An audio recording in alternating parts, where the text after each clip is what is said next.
Another day, another basketball stories na naman ang pagkukwentuhan natin.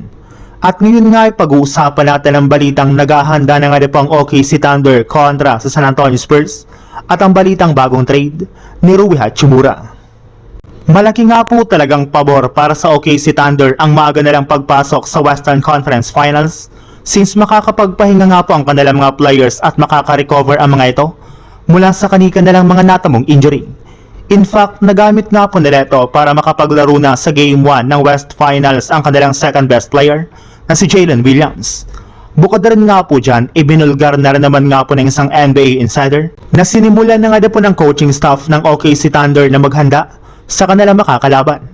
Pinapanood na rin naman nga po nila ang bawat serye ng Spurs para malaman ang kahinaan at kalakasan ngayon ng magkabilang kupunan. Pero karamihan nga po sa mga bagong game plan na kanilang binubuo ngayon ay paghandaan si Victor Wembanyama. Simula nga po na mag-umpisa ang season ay ang Spurs na nga po talaga ang pinakabanta sa kanilang kupunan.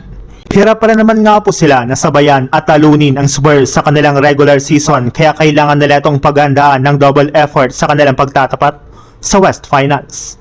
Sa ibang balita naman, ayon nga po sa ilang mga analyst, sa kabila nga po ng kadami-dami nilang mga manlalaro na meron ng questionable na future sa team ay 4 na players lang naman nga po ang plano nilang tanggalin sa kanilang lineup. At una na nga po dyan ay si DeAndre Ayton na hindi rin naman nga po nila bibigyan ng bagong kontrata kapag tinanggihan na nga po nito ang kanyang player option. Hindi na rin naman nga po nila papabalikin pa sa kanilang lineup ang kanilang player na si Maxi Kleber. Habang kahit man nga po meron pang natitirang kontrata sina Jake LaRavia at Dalton Knecht sa Lakers next season, ay malaki na rin naman nga po ang posibilidad na pareho nga po silang i-trade ng Lakers sa mga susunod na buwan matapos ang napakalamihan nilang performance.